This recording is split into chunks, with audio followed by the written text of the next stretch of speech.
Baik, selamat bertemu kembali pada topik kali ini yang kita akan membahas terkait dengan manipulasi dan analisis spasial. Jadi materi yang akan kita bahas diantaranya adalah terkait dengan manipulasi, kemudian conditional, kemudian density, distance, dan extraction. Ya. Dan ini sangat bermanfaat dan sering digunakan dalam analisis spasial. Review sedikit, jadi kemampuan sistem informasi geografis itu sendiri kan terdiri dari 4, ya. Itu adalah data input, kemudian data management, manipulasi dan analisis, dan data output. Nah, ini kita akan membahas sekarang bagian manipulasi dan analisis, ya. Nah, tentu saja kita akan membahas terlebih dahulu apa yang dimaksud dengan manipulasi dan analisis itu sendiri, ya, terutama dalam analisis spasial.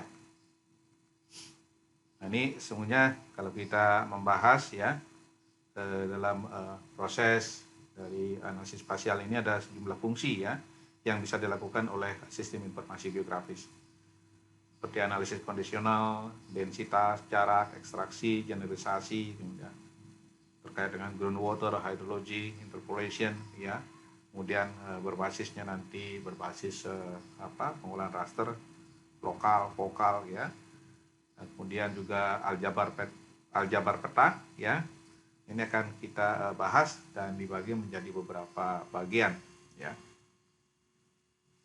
Ini kita akan membahas ini dulu nanti dari bagian yang conditional, ya, density, distance, dan extraction. Nah, ini jadi kita mulai dari awal apa yang disebut dengan manipulasi, ya. Jadi manipulasi yang kita gunakan di sini adalah dalam arti positif, ya. Bagaimana kita menangani sebuah data, mengelola sebuah data, atau menggunakan suatu data dengan teknik-teknik atau keterampilan tertentu, ya, dalam suatu proses percobaan ataupun pengolahan sehingga mencapai tujuan yang diinginkan, ya. Kemudian kalau analisis itu sendiri adalah analisis itu sendiri, ya, didefinisikan sebagai sebuah proses bagaimana kita mempelajari suatu masalah, objek, terutama kalau di sistem informasi geografis ini adalah kita bagaimana mempelajari fitur, ya, fitur titik, garis, poligon yang mewakili sebuah problema atau masalah atau sebuah fenomena, ya. Itu yang kita akan pelajari. Nah, sebagai contoh yang sering kita temukan dalam manipulasi, ya, misalnya dalam analisis spasial ini sering kita melakukan pemodelan bukan operasi matematis, ya. Misalnya kita memerlukan penjumlahan, pengurangan, pembagian, perkalian, akar, pangkat, dan sebagainya. Nah, di lain pihak, ya, atribut data spasial yang digunakan sering berupa yang bukan tipe rasio, gitu, ya, atau bukan tipe yang bisa dijumlahkan, tapi berupa tipe-tipe yang lain. Misalnya kita menemukan banyak tipe interval, ya, seperti curah hujan ini kan tipe interval, ya. Kemudian juga kita menemukan tipe nominal atau teks, nah, seperti misalnya jenis tanah, ya, atau yang bisa juga kita menemukan tipe ordinal atau waktu. Ordinal itu misalnya kelas kemampuan 1, 2, 3. Nah, itu kan tidak bisa langsung digunakan dalam operasi matematis, ya. Nah, agar model atau modelan spasial bisa dilakukan, ya, secara otomatis, maka semua atribut tersebut kita harus manipulasi terlebih dahulu. Kita transformasi semua atribut tersebut, ya, ke dalam sebuah nilai yang mempunyai unit yang sama. Nah, nanti sering ini yang kita sebut dengan standarisasi, atau dalam bahasa GIS ini sering disebut dengan scoring, yang kita sebut. Nah, contoh nanti dari sini, ya. Kalau kita membuat model di mana perubahannya adalah curah hujan, jenis tanah, slope, ya. Seperti kita menentukan fungsi hutan, misalnya, itu kan tidak bisa dijumlahkan langsung, ya. Maka supaya bisa dioperasikan secara matematis gitu ya, maka ini harus dimanipulasi. Jadi sekali lagi, manipulasi adalah suatu tindakan atau proses mentransformasi data sedemikian rupa sehingga data tersebut bisa dioperasikan secara matematis.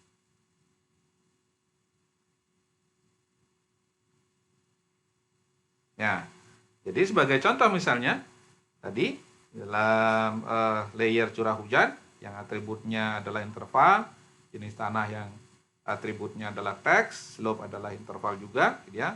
Kalau kita manipulasi setiap interval, setiap teks ini dengan sebuah skor, maka otomatis kita bisa melakukan penjumlahan, pengurangan, perkalian. Contohnya di sini 10 untuk curah hujan, 15 untuk jenis tanah, 20 untuk slope. Maka total skornya adalah 45. Ya.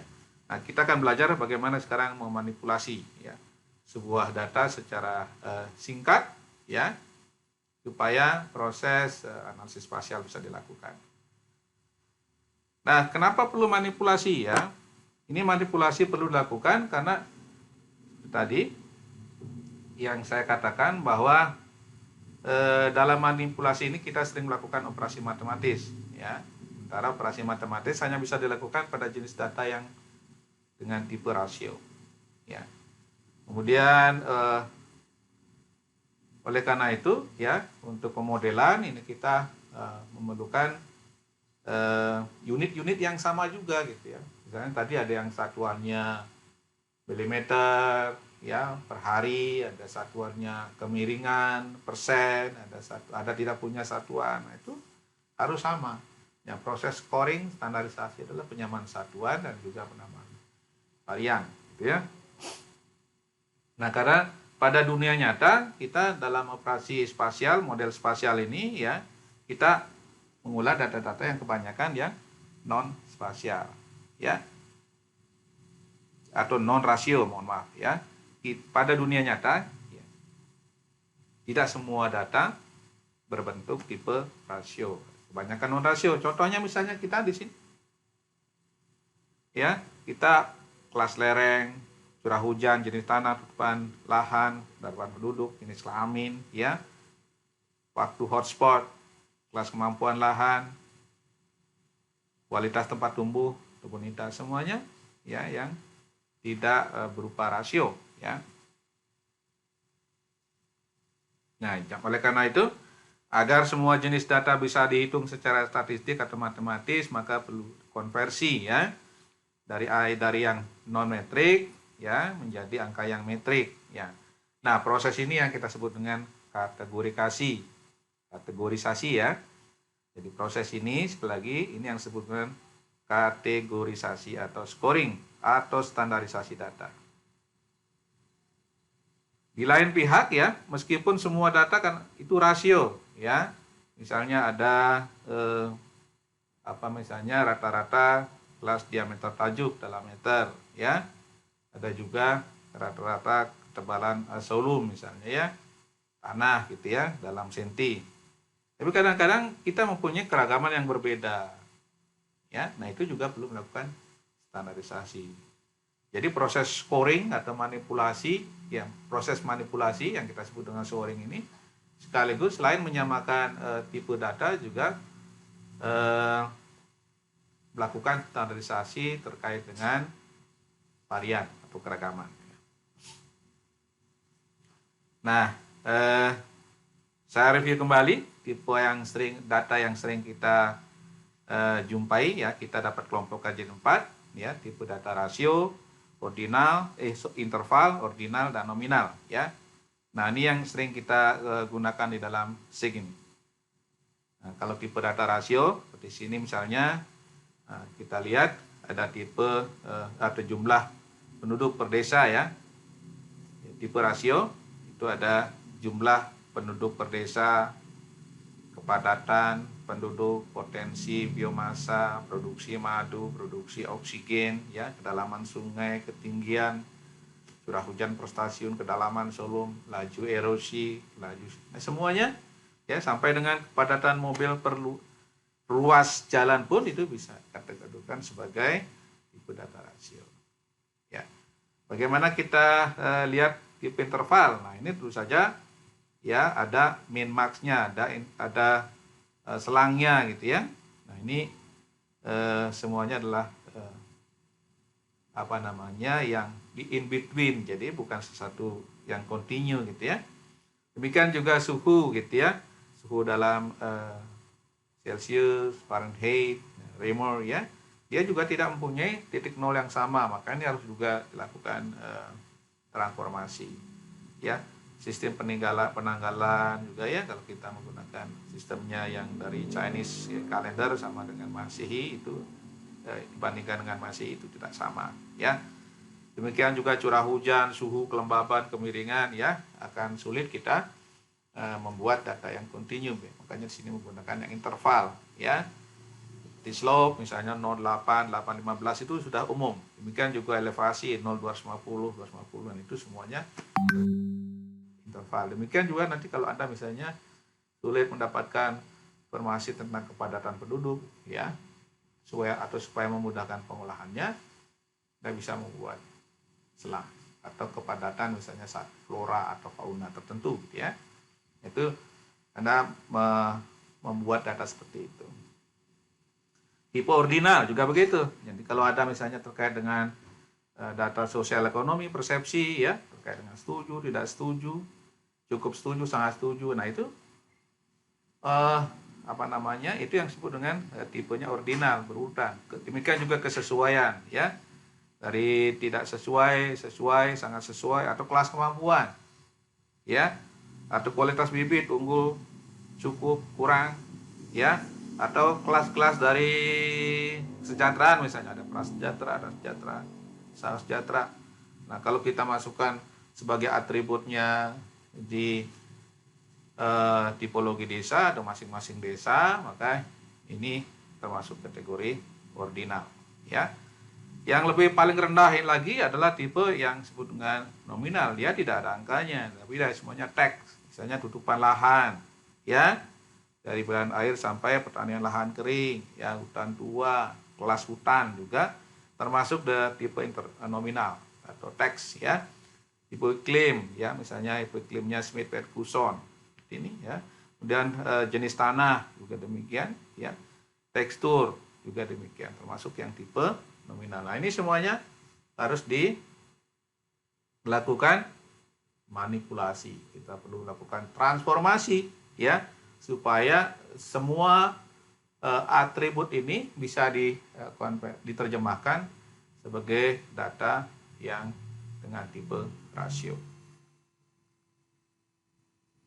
Nah, bagaimana kita mentransformasinya ya? Bagaimana kita melakukan kategorisasinya? Bagaimana kita membuat scoring ya, bagaimana kita membuat standarisasi. Nah, ini tidak dilakukan arbitrary atau semena-mena sesuai dengan kehendak dari analis ya. Nah, tentu saja yang pertama bisa berdasarkan trial and error ya. Misalnya coba galat satu yang paling rendah. Yang paling bisa kemudian meningkat lagi bisa dilakukan dengan expert ya, dengan para ahli. Bisa juga membuat begini aja. Misalnya ahli kebakaran mengatakan ya cenderung kebakaran hutan itu ya sangat apa namanya merupakan fungsi ya dari jarak dari jalan misalnya. Itu expertnya gitu mengatakan semakin dekat peluangnya semakin tinggi rawan kebakarannya. Tapi begitu dekat sekali aman, ya. Itu ada yang namanya saturasinya, ya. Atau yang paling baik adalah jika kita menggunakan data empiris, ya.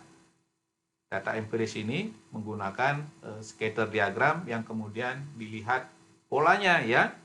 Apakah dia mengikuti misalnya polanya matematisnya mengikuti linear ya atau mengikuti yang non linear gitu ya.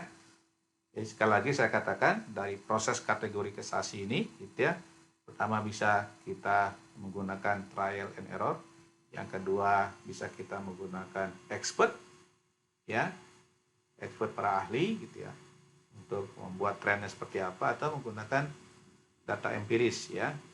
Data empiris ini bisa linear, bisa non linear. Nah, linearnya juga begitu. Ada yang linearnya yang saya katakan tadi, ya. Jika semakin jauh semakin naik, ya. Atau semakin jauh semakin turun, negatif, ya. Bisa begitu. Demikian juga non linear. Non linear itu ada yang logaritmik, misalnya prosesnya begitu, gitu ya.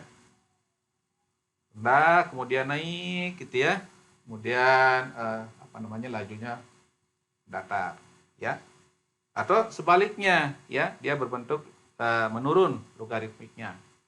Kata dulu terus menurun. Bisa begitu ya.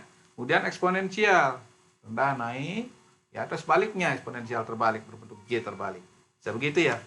Atau juga sigmoid, ya, berbentuk S, naik, rendah, naik, tajam, ininya slope-nya menurun sampai dengan datar, sigmoid, ya, yang menaik, atau juga sigmoid yang menurun, atau juga perubahannya bisa acak. Nah, bisa, atau bisa juga yang tadi ada yang menaik saja atau menurun saja, atau kombinasi dua-duanya, naik turun atau turun naik, ya. Nah, itu yang kita akan bahas. Nah, ini yang disebut dengan metode yang trend, ya, dengan mirip mencari persamaan dengan regresi gitu ya. Nah, pada proses standarisasi atau kategorisasi ini biasa kita sebut dengan pada saat tertentu ada juga yang mengalami saturasi gitu ya. Nah, contohnya misalnya, nah seperti ini. Kalau yang paling kiri ini adalah linear terus, tapi yang sebelah kanannya ini adalah yang saturated, dia linear. Jadi pada level tertentu setelah linear dia akan sama nilainya. Demikian juga di bawahnya ini pada level tertentu di bagian bawahnya akan juga linear. Nah, ini yang disebut dengan saturated linear. Ya, demikian juga yang eksponensial, ya. Ya, eksponensial, ini eksponensial, ada juga yang saturated, ya. Juga untuk yang sigmoidal, ya, sigmoidal. Nah, biasanya sigmoidal ini otomatis yang paling akhirnya adalah saturated, ya, mengalami saturasi, ya. Nah, contoh misalnya kategorisasi atau scoring yang pada kelas lereng yang sudah umum, ya, digunakan di kehutanan. Misalnya di sini di kehutanan untuk nilai lereng paling minimumnya adalah dibuat 20, maksimumnya 100, ya. Jadi kita lihat di sini 08, 20, 8, 15, ya, 40, 15, 25, 60 sampai dengan 45, 100. Ini adalah 100, ya, nilainya, scoringnya. Kalau kita lihat, ya, trennya seperti ini, ya. Dari 08 ini, ya, kita lihat 08 ini kalau ke kiri mengalami saturasi ini adalah 20, sedangkan yang maksimumnya di lereng 100%-nya ini skornya adalah 100. Ya. Nah, ini tabelnya, ya, ini tabelnya. Jadi pada saat kita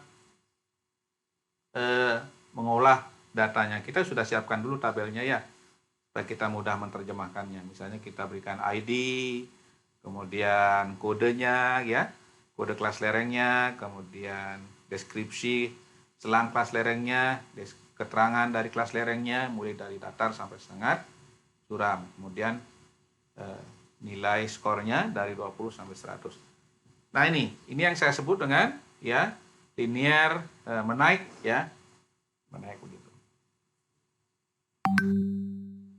Bagaimana dengan yang lain gitu, ya?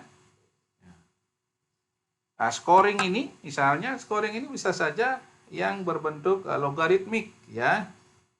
Seperti contoh misalnya yang sebelah kiri ini dia logaritmik, ya, dari badan air dia naik tinggi gitu, skornya 90, ya. Kemudian turun lagi tanah kosong, kemudian lahan terbangun gitu, ya.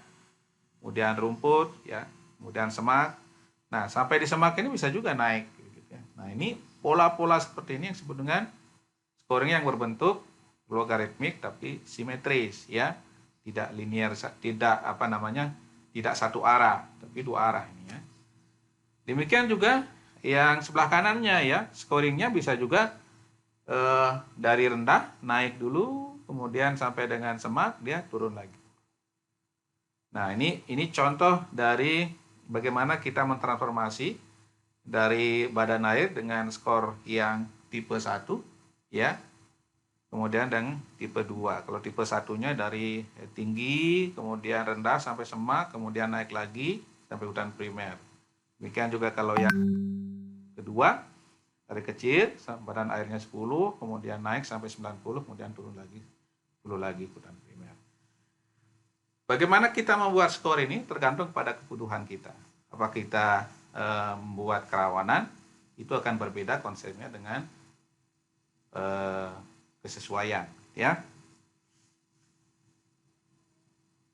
Nah, ini berbentuk simetris untuk logaritmik. Ya, nah contohnya juga misalnya untuk kelas curah hujan, ini sama seperti yang tadi, ya. Dari kelas curah hujan ini misalnya ini ada di bawah ini, ya. Dan ini juga berbentuk linear, ya, positif. Kita lihat di sini linear positif. Nah, skornya adalah seperti itu transformasinya, intervalnya, ya. 0,13,6 mm per hari hujan ini skornya, ya. Kemudian lebih besar dari 34,8, ya, itu adalah skornya 50. Nah, di sini kebetulan dibuatnya skornya berkisar dari 50 dari 10 sampai 50, juga linear menaik, ya. Seperti juga diperlihatkan pada tabel ini. Nah, kini kita terima saja karena ini kita sudah mendapatkan sesuai dengan para ahli zaman dulu, ya. Ini kan dibuat tahun 83, ya, oleh Kementerian Kehutanan dan berlaku sampai sekarang, ya. Proses bagaimana menentukan fungsi lindung. Dari mulai yang intensitas curah hujan yang sangat rendah sampai dengan sangat tinggi, ya. Yang sangat rendah diberikan skor 10, yang tinggi diberikan skor 50.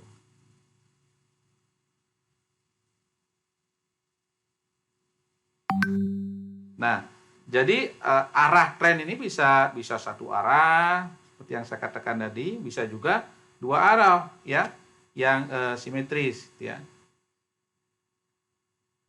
Turun dulu terus naik, atau sebaliknya, naik dulu terus turun, ya. Jadi yang satu arah bisa positif saja atau negatif saja, dari mulai linear, ya, eksponensial, singular, logaritmik maupun piecewise. Ya, demikian juga yang dua arah. Dua arah juga ada yang simetris linear positif, ya, atau negatif, simetris eksponensial menaik atau menurun, simetris sinusoidal menaik atau menurun, ya, sampai dengan yang piecewise. Nah, ini contoh kategorisasi yang menggunakan saturasi, gitu, ya. Ini misalnya hubungan antara berbagai kemungkinan, ya, baik dari eksponensial, logaritmik maupun yang linear, ya. Jadi ini linear dengan saturasi, ya. Ini misalnya hubungan antara jarak dari kota dengan kepadatan hotspot, titik panas atau titik api. Kemudian juga dengan jalan misalnya di sini. Yang sebelah kanan ini berbentuk eksponensial tapi juga ada saturasinya, ya. Dan juga untuk tutupan lahan di sini misalnya berbentuk logaritmik menurun. Ya. Ini contoh scoring terhadap hotspot. Tapi ada kemungkinan juga terbalik, ya. Jadi ini seperti ini, linear, ya, naik kemudian datar. Kemudian juga ini eksponensial, naik, kemudian ada saturasinya, ya. Demikian juga yang logaritmik. Jadi dari ketiga ini kita bisa mendapat gambaran, gitu, ya. Yang linear, ya, positif, negatif, kemudian yang eksponensial, demikian juga ada yang menurun dan menaik, kemudian juga yang logaritmik, ya, yang logaritmik yang ada yang menurun kemudian atau menaik. atau jarak dari sungai, bisa kita membuat persamaan ya, persamaan menggunakan sigmoidal seperti ini ya. Ini persamaan sigmoidal, menurun dan naik. Demikian juga yang linear bisa begitu, naik dan turun, turun dan naik. Misalnya kelas lereng ya, yang saya jelaskan tadi ya. Ini naik turun ya, kemudian ini turun terus naik. Nah, ini sama juga ya. Ini eksponensial. Eksponensial turun, kemudian naik. Ini menggunakan simetris. Demikian juga yang sebelah kiri. Ini adalah yang berbentuk eksponensial, tapi dia menaik dulu, ya, naik dulu kemudian turun. Ada dua cara ya membuat scoring. Nah, demikian juga yang sebelah kanan ini menggunakan simetris dari bentuk sigmoidal yang menurun dulu, kemudian baru menaik. Yang sebelah kiri ini ya, itu adalah menaik dulu baru menurun. Misalnya untuk kelas elevasi ya, menggunakan atau trennya berbentuk sigmoidal. Nah, saya kira itu penjelasannya. Jadi dalam proses manipulasi ini adalah bagaimana kita mentransformasi data-data yang tadinya yang non rasio menjadi data rasio, sehingga proses spatial modeling atau spatial analysis bisa dilakukan secara matematis atau statistik. Dari sekian yang sudah saya jelaskan ya, jadi Anda pasti akan memahami kenapa ya. Ada beberapa pertanyaan jadi sini ya. Pertama, kenapa Anda perlu melakukan manipulasi dalam sistem informasi geografis. Jadi di sini makna manipulasi dalam artian positif ya. Kemudian kenapa perlu melakukan standarisasi atau scoring pada analisis spasial. Tadi juga saya ya, kapan diperlukan standarisasi itu juga saya jelaskan ya. Sebutkan beberapa jenis manipulasi dengan model sigmoidal ya. Tadi ada yang saya jelaskan di akhir gitu ya. Kemudian apakah skor tersebut selalu linear atau harus eksponensial, atau selalu positif atau negatif. Nah, itu perlu Anda bisa pahami gitu ya. Baik, saya kira demikian topik dari manipulasi ini. Yang ditekankan lagi bagaimana proses melakukan standarisasi atau kategorisasi atau scoring dilakukan. Saya kira demikian ya. Salam sehat selalu. Terima kasih atas segala perhatiannya. Semoga